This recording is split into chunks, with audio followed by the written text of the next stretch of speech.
Welcome to Texas Property Tax Strategies with Chris Tejeda.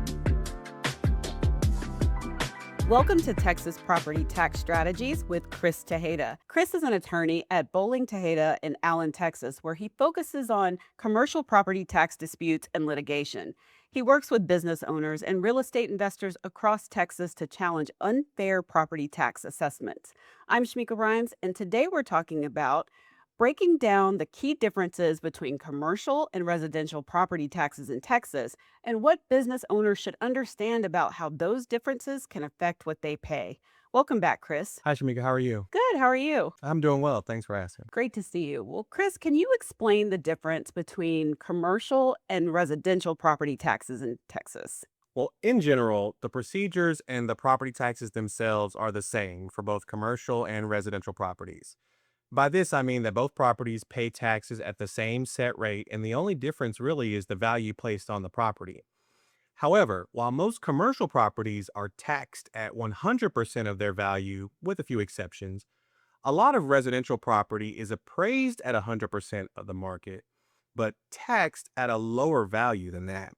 This is primarily due to the homestead exemption. In Texas, if a person owns a residential property and occupies that residence as their primary residence, then he or she is entitled to a tax exemption on the homestead. This amount can vary based on where you live and the taxing entities that you are subject to. Here's an example. Let's say your house is located in Allen, Texas, where my office is located. And let's say that the appraisal district has valued that at $200,000.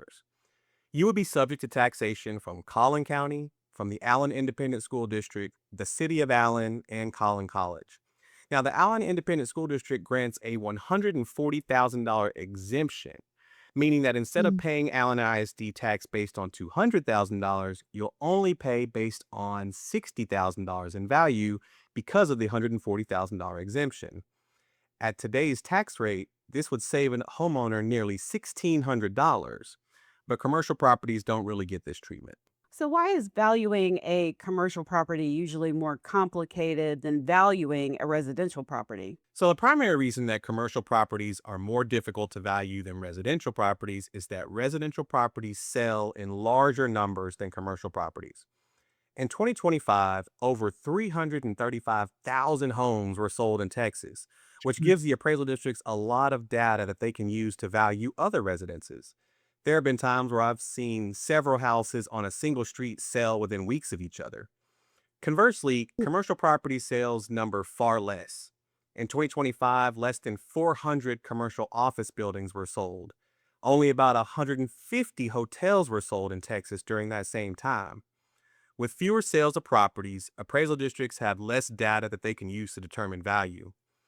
In addition, residences are generally valued based on the comparison sales approach, which is easier because there are a lot of sales.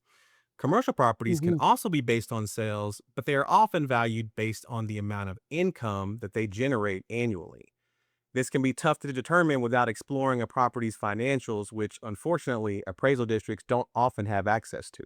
Well, what valuation methods do appraisal districts use for commercial properties that homeowners usually don't have to deal with? So there are primarily two approaches that residential owners do not have to deal with: the cost approach and the income approach to valuation. If a residence is new construction, the cost approach, which is how much it costs to construct the building, may be used for the first year of completion, but this will likely move to a sales or equal and uniform approach after that. However, the cost approach is often used for commercial properties, specifically if they're very old. Under this methodology, appraisal districts assert that the amount it would cost to rebuild the property from the ground up that's the same type and with the same building materials.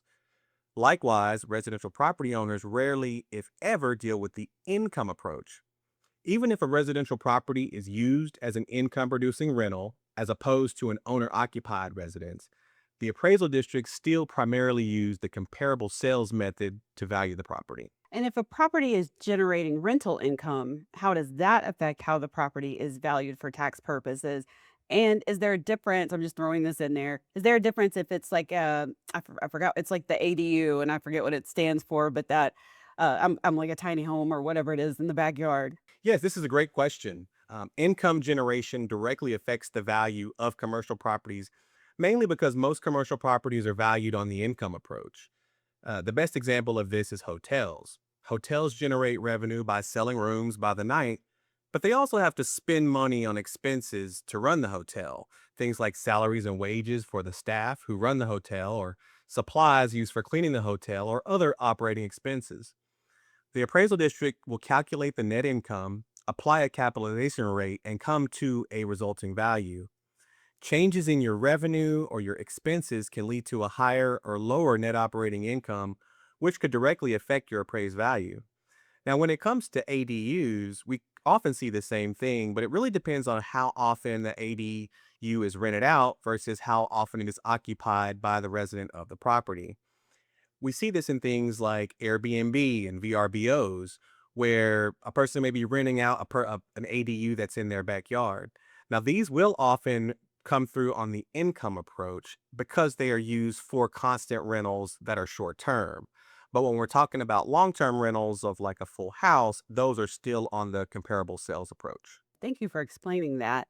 So, why are disputes over commercial property values often more complicated than disputes involving residential properties? Well, comparatively, commercial valuations deal a lot more with estimating and assumptions, and there's a lot more variables than residential valuation.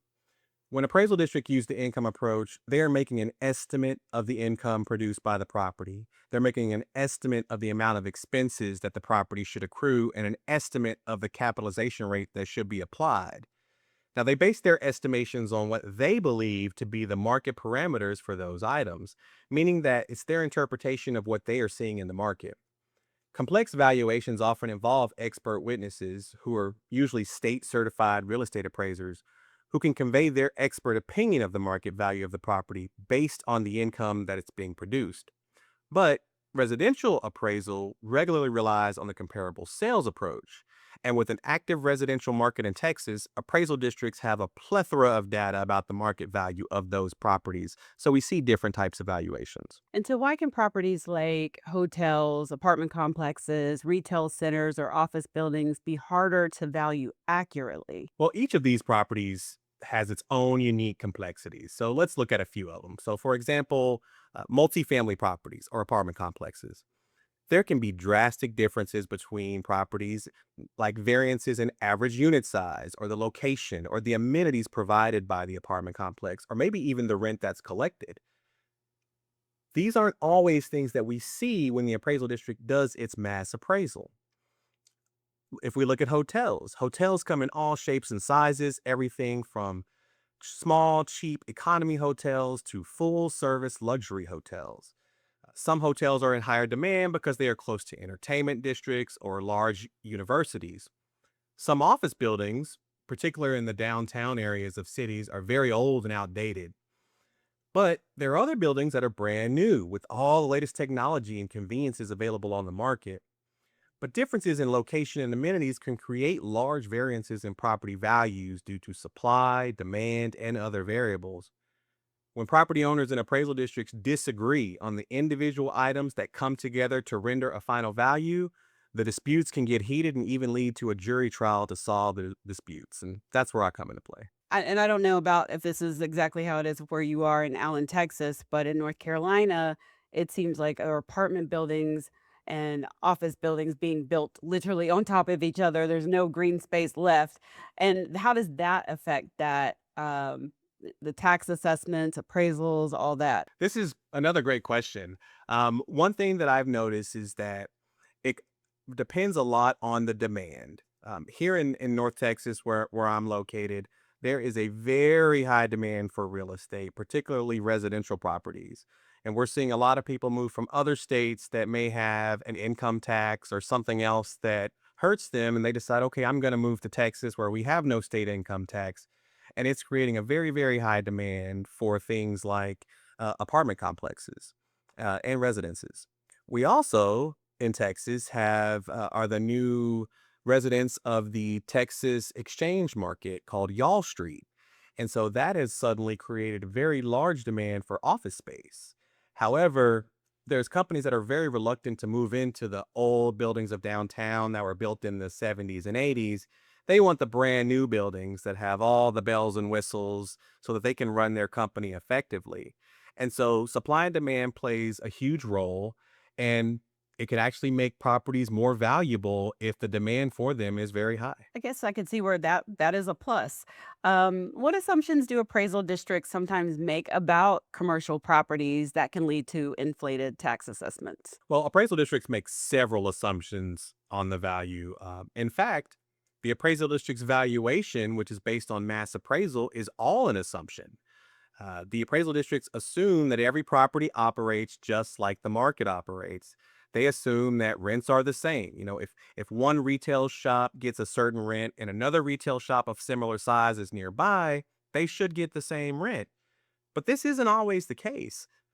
Perhaps one property has better visibility than the other, or one is newer than the other. It's the unique characteristics of each property that affect the overall value of the property. And when one property is not performing as well as the remainder of the market, the value of the property should be reflected as such. But a lot of the time, misguided assumptions about market parameters of each property can lead to inflated valuations. So is that the same with apartment complexes? Because you can have one right on this side of the street, one on the other side of the street, when the rent is higher than across the street. This is another thing that appraisal districts do, and it's very subjective.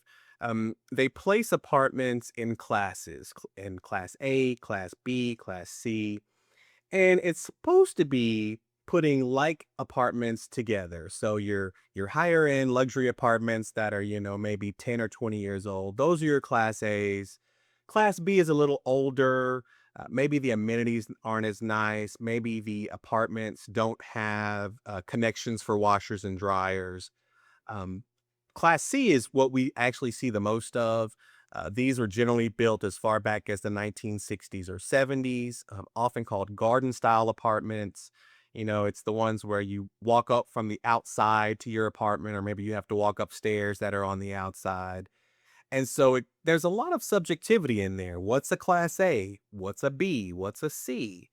There's also the question of rents. You could have a class C that is asking more rents than a class A because maybe that class C is closer to the neighborhood college or the university.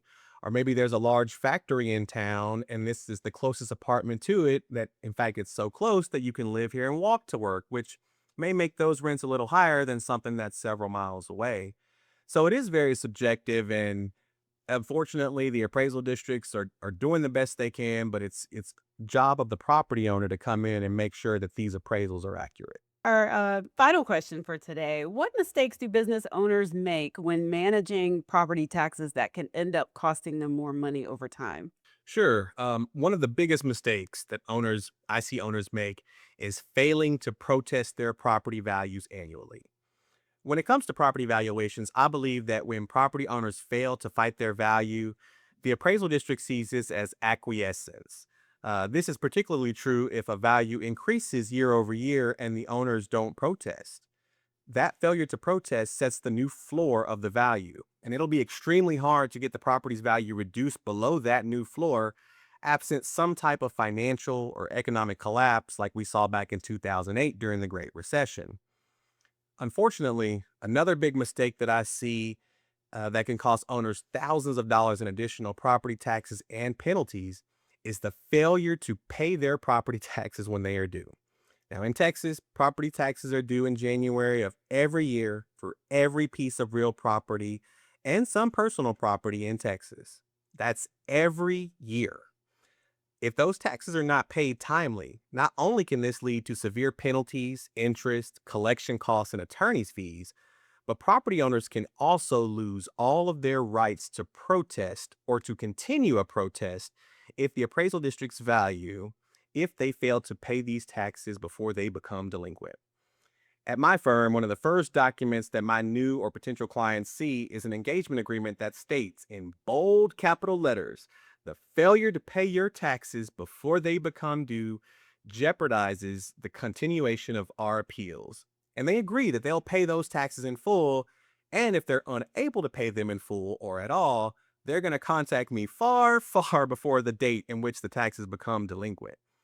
If a property owner's appeal gets dismissed for the failure to pay taxes, the current value on the property sticks, There's no further reduction in value, and that's it for that tax year. It's the same outcome as if you failed to protest. So, the one piece of free advice that I love to give everyone is protest your property every year and always pay your taxes in full and on time. I think that's a great way to wrap up right there, Chris. Thank you so much for breaking this down, the difference between commercial and residential property taxes in Texas and what business owners should know. This has been an informative conversation. Awesome. Thanks for having me. Well, that's it for today's episode of Texas Property Tax Strategies with Chris Tejeda. For anyone that's listening who believes their commercial property may be overvalued or they want to better understand their options, you can learn more or contact Chris at bowlinglegal.com. Thank you for listening, and be sure to like, subscribe to the show, and leave a review if you found this episode helpful. Thanks for watching. Be sure to hit that like and subscribe button and leave us a review in the comments.